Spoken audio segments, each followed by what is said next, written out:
시청자 여러분 안녕하십니까. 지금부터 전옥현의 안보정론을 시작하겠습니다.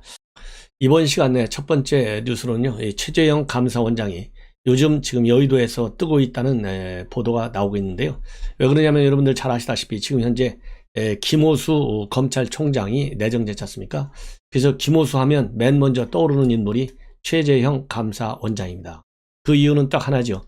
왜냐하면 최재형 감사원장한테 문재인 대통령이 직접 이 감사위원으로 좀 써라 이렇게 요청을 했죠. 작년에. 그런데 일체 이러한 문재인 대통령의 김호수 감사위원 이 천거를 받아들이지 않았어요. 그 바람에 윤석열 총장과 함께 이 반문의 핵심 전사 중에 하나로 이 최재형 감사원장이 뜨기 시작했습니다.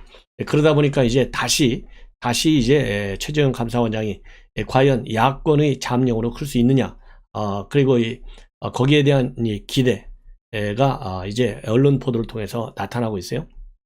그래서 이 문제를 조금 자세하게 말씀을 드리려고 하는데요. 이 감사원법 제5조에 따라서 이 최재형 감사원장이 김호수를 반대했어요. 이 제5조 1항은 뭐냐면 정치적인 중립성과 직무상의 독립성을 지킬 수 있는 인물, 이러한 인물만이 제청되도록 딱 법에 그렇게 되어 있습니다. 그렇기 때문에 최재형 원장은 이런 정치적인 중립성과 독립성 지킬 수 없는 사람이다. 그래서 이거를 반대했지 않습니까? 그러면 감사원하고 검찰하고 어떤 공통점이 있습니까? 똑같아요. 감사도 중립성과 독립성이 중요하지만 검찰 거기 못지않게 굉장히 중요해요. 이렇게 검찰의 존재의 의미, 그런 이 기본 성격을 무시하고 김호수를 임명하다 보니까 그 대척점에 서 있던 최재형 원장이 뜨는 거예요. 그렇기 때문에 결국은 김호수가 감사원 감사위원회에서 밀려나고 여기저기 전전긍긍 재청만 받다가 결국은 검찰총장, 재청권자가 이 다른 기관은 다른 사람이 있지만은 이 검찰총장의 재청권자는 박범계지 않습니까? 박범계야말로 뭐라 그럴까요? 뭐 대통령이 시키지 않아도 본인이 뭘 가지고 충성해야 될지 찾아 나서는 사람인데 당연히 김호수 재청에 반대할 이유가 없죠. 그래서 이제 김호수가 이 검찰총장에 지금 내정돼 있는 거예요. 그러다 보니까 이제 최재형 감사원장이 대선 예비 선수로 이 국민의힘에서 거론되고 있다고 합니다. 가장 적극적인 분 중에 한 분이 바로 조경태 의원입니다. 조경태 의원이 최근에 뭐라고 얘기했냐면 최 원장이야말로 국민의힘에 들어와야 한다. 그래서 정권 교체를 위해서는 윤석열 총장과 함께 국민의힘에 들어와서 뛰어야 된다. 이런 얘기를 하고 있고요. 그리고 또 다른 이 초선들 그룹에서는 최재형 감사원장의 경우에는 김동연 총리 이런 사람들과 함께 민주당에 뺏기지 않도록 국민의힘이 모든 노력을 다 해야 된다. 이런 얘기가 나오고 있다고 합니다. 자, 그리고요, 이 제야 원로들 중에서도 그런 얘기가 나오고 있는데 대표적인 인물이 바로 이재호 전 의원이에요. 현재 국민의힘 상임 고문으로 되어 있는데 자기 분야에서 꾸준히 일해온 사람 중에 대통령 자질을 갖고 있는 사람이 들어있는데 그 중에 한 명이 최재형 원장이라는 것이죠. 그러면 왜 국민의힘에서 이렇게 최재형 원장이 좋은 이렇게 평가를 받고 있고 그리고 영입을 해야 되는 인물로 거론되냐면 한 3가지 정도가 거론되고 있다고 합니다. 첫 번째로는 이미 여러분들께서 아시다시피 이 김호수를 쳐낸 그런 강한 반문 투사의 이미지라는 것이죠. 이런 투사의 이미지 때문에 이 김호수를 반대를 했고 그 다음에 월성 원전 사건 한 13개월이 걸리면서 여권의 모든 외압을 물리치고 결국 검찰에 수사를 나서는 그런 밑바탕을 제공해 준 사람이 바로 최재형 감사원장이에요. 그리고 최근에 김어준 씨 얼마나 말이 많아요? 이 김어준 씨에 관해서는 전격적으로 사전 감사에 착수했습니다. 그리고 최근에 조희연도 얼마나 셉니까? 그야말로 이 진보 좌파 진영에서 이런 조희연 현 교육감이 전교조 이 해직교사 4명을 불법 특혜 채용했다. 이거를 또 감사로 지적한 사람입니다. 이 정도로 강단이 있어요. 이런 강단 때문에 가장 큰 인기를 얻고 있는 것이고 두 번째 이유 중에 하나는요. 미남 제조기로 불리고 있다고 합니다. 미남 제조기 중에 가장 중요한 얘기거리는 이 4명의 자녀가 있는데요. 그 중에 2명을 입양했어요. 입양. 그리고 이 고교 실을 때는 다리가 불편한 친구를 등에 업고 다닌 일화도 유명하다고 합니다. 그리고 세 번째로는요, 이 병역상으로 볼 때 대한민국에서 병역하면 남자들한테 굉장히 상징적인 소재가 되지 않습니까? 이 병역 명문가라고 하는 측면도 또 인구에 회자되고 있다고 합니다. 그래서 부친은 6.25 때 대한해협 해전에 참여한 예비역 해군 대령이고 큰아들도 해군 병사로 복무했다고 합니다. 그리고 본인은 육군 법무관으로 또 근무했다는 거예요. 그래서 국민의힘 하면 안보를 중시하는 보수 정당인데 이런 병역 모범 그 자체만으로도 상당한 호감을 갖고 있다는 것이죠. 그래서 지금 현재 국민의힘에서는 최재형 감사원장, 그 다음에 윤석열, 김동연 이런 이 반문 핵심 인사들이 내년도 대선에 뛰어야 되는 것이 아니냐 이런 얘기가 많이 나오고 있는데요. 또 다른 생각은 아니다. 최재형 원장이야말로 뼛속까지 판사인 사람이기 때문에 지금 감사원장으로서의 주어진 임무를 성실히 하는 사람이지 대선까지 나올 사람은 아니다. 이런 이 반론도 제기되고 있고요. 대통령 자리보다는 오히려 국무총리나 대법원장 같은 것이 더 잘 어울리는 것이 아니냐 이런 반론도 나오고 있다고 합니다. 그리고 감사원장 임기가 4년이기 때문에 사실상 내년 1월 1일까지 이제 감사원장을 해야 되는데요. 중간에 퇴직한다? 이거 최재형 감사원장 성격에 맞지 않다는 것이죠. 그렇다고 본다면 인지도를 크게 끌어올려야 되는데 그럴 만한 물리적 시간이 모자란다. 이런 얘기도 나오고 있다고 합니다. 다음에는요, 이 중요한 뉴스, 이 한동안 이재용 사면시켜야 된다. 이런 얘기가 많이 나왔어요. 그래서 이 재계의 대표적인 단체들, 경총이라든가, 그 다음에 중소기업 중앙회라든가 등등 대기업 이런 재벌 부회장인 이재용 부회장, 더군다나 시기적으로 지금 현재 반도체가 단순한 경제적인 이슈가 아니라 국가 안보적인 차원에서 다루어지기 시작했습니다. 바로 이제 이재용은 세계적으로 보면 반도체 시장을 꽉 잡고 있는 대기업 중에 하나 아니겠습니까? 특히 파운드리 시장에서 대만 업체와 경합을 하고 있는데 지금 이재용 부회장이 감옥에 있어가지고는 지금 반도체 시장을 우리가 뺏길 우려가 있다. 그래서 사면을 해야 된다. 이런 얘기들이 재계에서 집중적으로 나왔어요. 그런데 최근 들어서 이 더불어민주당에 있는 이원욱 의원, 이재명 계열로 지금 알려지고 있어요. 정세균 계열로 알려지고 있는데요. 이원욱 의원이 전격적으로 어제 라디오 인터뷰를 통해서 이 반도체 수급 상황 심상치도 않고 그리고 이거 미국 투자 문제가 이 바이든 정부 들어선 이후로 굉장히 중요한 이슈가 되고 있는데 이재용 삼성 부회장이 지금 감옥에 있어 갖고 되겠느냐. 그러면서 여당 안에서는 공식적으로 이원욱 의원이 이재용 삼성 부회장 사면해야 된다. 이런 의견을 공식적으로 발표를 언급을 했어요. 공식적으로. 자, 그러다 보니까 이제 여권에서도 이게 이제 공론화되는 단계가 있어요. 이것이 어제 BBS 라디오 인터뷰에서 밝혔습니다. 그러면서 이런 입장을 밝혔는데요. 이원욱 의원의 경우에는 삼성 반도체 공장이 있는 삼성전자 이 동탄 신도시 이 지역에 즉 이 화성을을 지역구로 두고 있고 국회에서 이 과학이 정보통신위원장이자 또 민주당에서 반도체기술특별위원회에서 활동을 하고 있습니다. 이러한 정치적인 환경을 바탕으로 해서 이재용 삼성 부회장의 사면을 적극적으로 추진하고 있어요. 그러면 이재용 부회장에 대한 사면이 꼭 이원욱 의원 혼자만 하느냐? 그렇지 않습니다. 또 이 많은 의원들 그러니까 예를 들자면 이향자 양향자죠. 양향자 의원도 이 삼성 출신이지 않습니까? 양향자 의원도 이재용 부회장 사면하는 것이 좋겠다. 그리고 종교계에서도 특별사면 청원서를 이미 제출한 바 있어요. 그래서 이게 어떻게 이제 여당에서 그리고 청와대에서 검토하는지 여러분들께서 굉장히 궁금하실 텐데요. 현재로서는 신중론이 우세하다. 이렇게 지금 알려지고 있어요. 이낙연 대표만 하더라도 가장 최근에 언급한 것이 언젠가는 검토할 수 있겠지만은 사면은 대통령 고유 권한이다. 이렇게 딱 선을 긋고 있고 이탄희 의원 같은 경우에는 아예 대놓고 사면 반대다. 이유는 딱 하나, 법 앞에 평등해야 되기 때문에. 그리고 김부겸 총리 후보자는 국민의 공감대가 없는 사면은 통합에도 경제 발전에도 도움이 되지 않는다. 그래서 부정적 의견을 직접적으로 표명하고 있습니다. 그리고 더 중요한 청와대에서의 입장은 이미 여러분들께 최근에 제가 한번 말씀을 드린 바 있는데, 과거에도 검토를 하지 않았고 현재도 검토할 계획이 없다, 이렇게 얘기했거든요.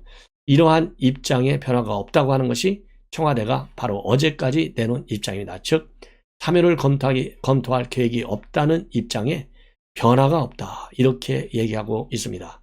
그리고 이번에 산자부 장관으로 내정된 문승욱 후보자도 국회 인사청문회에서 뭐라고 얘기했냐면요, 이 사면은 대통령이 고유 권한인 만큼 장관이 먼저 건의하는 것은 적절치 않다, 이렇게 입장을 밝혔어요. 이걸 보면 아직까지는 상당히 소수적인 의견에 불과하다.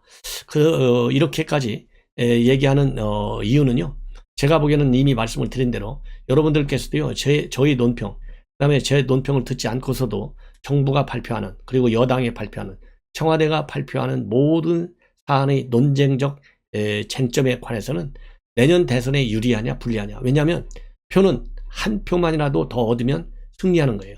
그야말로 이 승자 독식 제도지 않습니까? 그 시각에서 봐야 돼요. 자, 그러면 현 정권은요, 태생이 반체벌이에요. 태생이. 그 이유는 진보 좌파들이 반체벌이에요. 자, 그러면 진보 좌파 표가 많습니까? 아니면 이재용 풀자는 표가 많겠습니까? 당연히 큰 수비, 재벌에 반대하는 진영을 대표하고 있고 반재벌적 입법 활동에 앞장서고 있어요, 민주당이. 그렇기 때문에 안 된다. 그러니까 김부겸도 이 총리 내정자도 통합에도 발전에도 도움이 되지 않을 것이다, 이렇게 얘기하고 있고, 장관 후보자는 장관은 먼저 건의하지 않겠다 얘기하고 있잖아요. 그런데 장관이든 총리든 말이죠, 저도 공직생활 30년 넘게 해왔잖아요.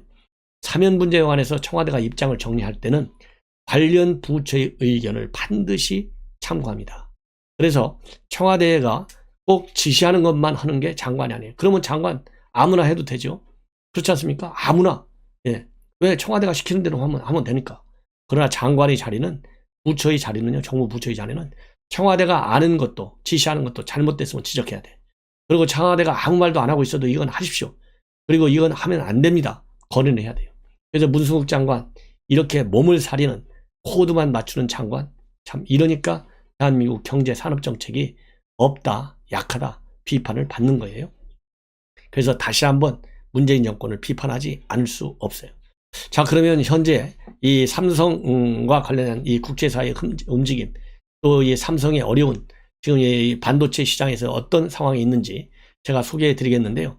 요 내용은 바로 니케이 신문에서 최근에 보도한 내용을 보면, 지금 메모리 반도체 가격 급등하면서 장기 호황에 대한, 즉 슈퍼 사이클 기대감이 굉장히 높아지고 있는 상황입니다, 상황적으로. 근데 니혼 계좌의 신문의 보도에 따르면 지난 1일자 보도입니다. 지금 이대로 가면은 삼성전자에는 차세대 성장 동력으로 육성하고 있는 시스템 반도체 파운드리, 즉 위탁 생산 시장 분야에서는 1위 업체인 대만 절대 따라가지 못할 것이다. TSMC 업체를 따라가지 못할 것이다. 그 이유는 바로 뭐냐? 이게 첨단 공정 기술력에서 모자라고요, 핵심 장비면에서도 굉장히 경쟁력이 뒤진다고 합니다.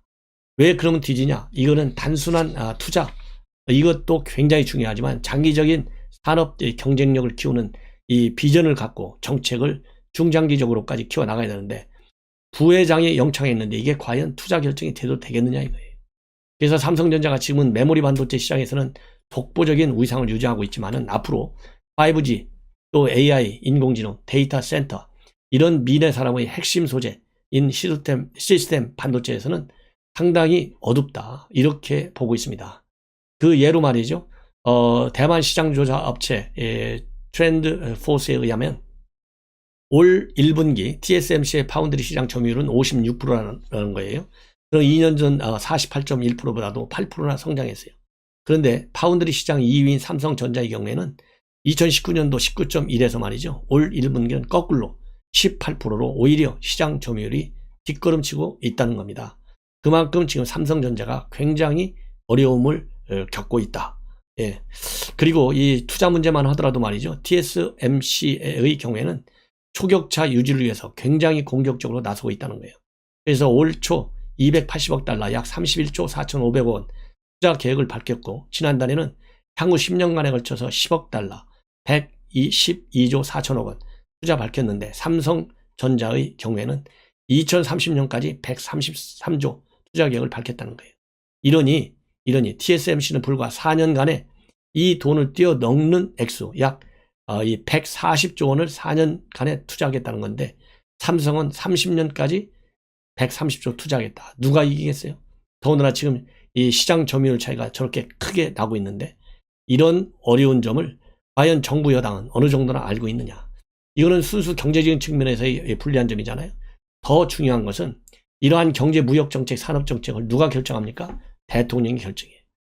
지금은 중국 영향력보다 미국 영향력이 커요. 바이든이 직접 챙기고 있어요.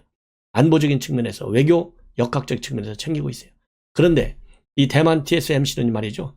지금 미국하고 일본하고 함께 반중 전선에 동참하고 있어요. 근데 대한민국 문재인 여권, 문재인 대통령은 중국을 기웃거리지 미국에 신경을 쓰고 있습니까? 양다리 외교 거친다고 하지만요. 힘 있는 사람이 양다리 외교를 거치는 것이지 힘이 없는 사람이 양다리를 거치면, 더군다나 지금같이 신냉전 체제 하에서 그러면 손해보는 것은 양다리 걸치는 사람만 손해본다. 이런 엄중한 국제관계의 현실을 알아야 된다. 이렇게 저는 지적을 하고 싶습니다. 자, 이제요, 여러분들 궁금한 이용구 차관 얘기를 좀 하겠습니다. 참 이게 말이죠. 최근에 한 100일이 넘었다고 그래요. 경찰에서 13명의 대규모 수사단을 조직한 것이 100일이 넘고 이용구 사건이 터진 것이 벌써 5달이 넘었는데요. 아직도 오리무중입니다. 그런데 이 한국일보가 이 단독으로 보도한 내용을 보면 서울경찰청에서 이 증거인멸 교사로 지금 현재 조사 중에 있는데요. 이것과 관련해서요. 이달 중순 이제 곧 이용구 차관을 소환 조사할 방침이다. 그래서 현재로서는 기소 여부에 대한 구체적 결정은 되지 않았지만은 기소 쪽으로 방향을 잡고 있다. 이런 지금 이 보도가 나오고 있습니다. 자, 이런 보도는요, 이 한국일보에서 맨 처음에 보도를 하고 있는 것으로 지금 알려지고 있는데 경찰에서 한번 반응을 떠본 것 같아요. 그래서 이 경찰의 무능 그리고 이 정권 눈치 보기 도를 넘는 것 같습니다. 검찰도 마찬가지예요. 중앙지검의 5부의 형사 5부에 배당이 되어 있어요. 형사 5부도 마찬가지입니다. 지난 1월 달에 서초경찰서 압수수색하고 또 이 담당 경찰 소환 추사했는데 그 이후로 오리무중입니다. 이유를 알고 보니까 우선 중앙지검장이 방탄지검장이잖아요. 방탄. 이 중앙지검장도 이용구 차관이 과거 법무실장 할 때 함께 검찰국장을 했어요. 그래서 같이 일했어. 2009년도 7월부터 작년 1월까지요. 그리고 이 형사 5부장도 마찬가지입니다. 검찰에서 법무부에서 말이죠. 이동욱 형사 5부장인데 2019년 8월부터 작년 9월까지 국제 형사과장을 했어요. 그때 법무실장이었기 때문에 이용구가 같이 근무했어요. 이러니까 방탄 역할을 2중 3중으로 딱 치고 있는 거예요. 그래서 지금 이 사건에 대한 수사 결과 알 수가 없는 내용입니다. 자, 이제는요, 이 공수처 얘기를 좀 하겠습니다. 이 공수처, 그야말로 공수처랑 이 자격도 없는, 능력도 없는, 실력도 없는 이런 사람이 공수처장을 맡다 보니까요, 그야말로 이 검찰과 매일같이 충돌하고 있어요. 이번에는 뭘로 충돌하고 있느냐? 공수처 1호를 뭘로 수사할 것인지, 이거에 대해서도 아직까지도 결정을 못했어요. 이 공수처 1호 수사를 뭘로 할 것인지 아직 결정을 못했다. 이유가 뭐겠습니까? 무능하기 때문이에요. 무능. 그리고 용기 배짱이었기 때문입니다. 이걸 하자니 권력 실세가 걸려있고, 저걸 하자니 그것도 권력 실세가 걸려있고, 이러지도 저러지도 못하는 진퇴양난에 빠져있어요. 결단력이 없어요. 결단력. 수사를 할 때 여러 가지 요인이 작용했지만은 중요한 수사일수록, 권력 실세와 연계된 수사일수록 간단명료해야 돼요. 간단명료의 기본은 단순화시켜야 돼요. 이것이 원법 사항이냐, 확실한 위법 내용이냐 아니냐, 이것이 가장 중요한 기준입니다. 그게 법치의 출발점이에요. 법치의 출발을 어디서 할지도 모르는 그런 사람이 지금 김진욱이에요. 그러다 보니까 검찰에서도 말이죠, 지금 공수처하고 협조가 안 돼요. 협조 안 되는 충돌의 가장 큰 사건이 뭐였냐면 김학의 사건과 관련해서 이성윤이를 황제 수사하고, 이성윤이 황제 조사했죠. 수사도 아니에요. 무슨 수사입니까? 조사도 아니고 면접이죠. 면접. 이러고서 그 자료도 검찰에 제대로 협조해주지 않고요. 그 다음에는 검찰에서 다시 수사하라. 다시 제2촉을 해놓고 기소는 내가 하겠다. 이렇게 한 거예요. 그걸 검찰이 말을 안 듣고 반박하니까 이제는 아예 사건 사무 규칙을 만들어 가지고 이 공소권 유보부 이첩과 관련한 내규를 만들어서 공표를 해버렸어요. 이렇게 공표를 하고 나니까 검찰이 가만히 있을 리가 없잖아요. 대검에서 이거는 이 김진욱이가 만든 공수처의 사건 사무 규칙은 형사사법체계와 상충될 소지가 크다. 이거 받아들일 수 없다. 강력히 반박하고 나섰습니다. 그래서 이 대검이 주장은 바로 뭐냐? 공소권 유보부 이첩을 담은 사건 사무 규칙은 법적 근거가 없다 이겁니다. 그래서 새로운 형사 절차를 창설하는 것인데 이거는 기존의 적법 절차 원칙에 위반된다는 거예요. 그리고 대외 구속력도 없는 내부 규칙을 대부 규칙에 불과한데 이것은 결국은 국민의 권리 의무 또는 다른 국가기관의 직무에 영향을 미치는 내용을 규정하고 있는데 이러한 내용 규정이라고 하는 것은 헌법과 법령체계에 부합하지 않는다. 그래서 공수처가 만든 사건 사무 규칙 절대 따르지 않겠다라는 입장을 분명하게 밝히고 있습니다. 그래서 이 공수처는 말이죠. 이 살아있는 권력에 대한 수사 똑바로 하라고 이 공수처를 만들어줬는데 지금 엉뚱하게 검찰하고 부딪히고 있어요.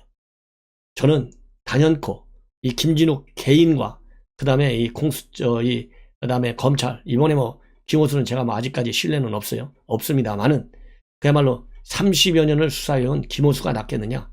수사 한 번도 안 해온 김진욱이가 낫겠느냐? 이거 물어보나 마나 아니겠습니까? 그래서 이 검찰에 대해서는 살아있는 권력 수사, 공수처 15명 갖고 무슨 수사하겠어요? 다 수사는 검찰에서 하라고 넘어오겠죠. 이거 철저히 수사하라. 목을 걸고 수사하라. 그래야 법치주의가 지켜나간다. 이런 당부의 말씀을 드리면서 본 방송을 마칩니다. 또 이어서 중요한 뉴스 여러분들께 보도해 드리겠습니다. 많은 시청과 성원을 당부드립니다. 감사합니다.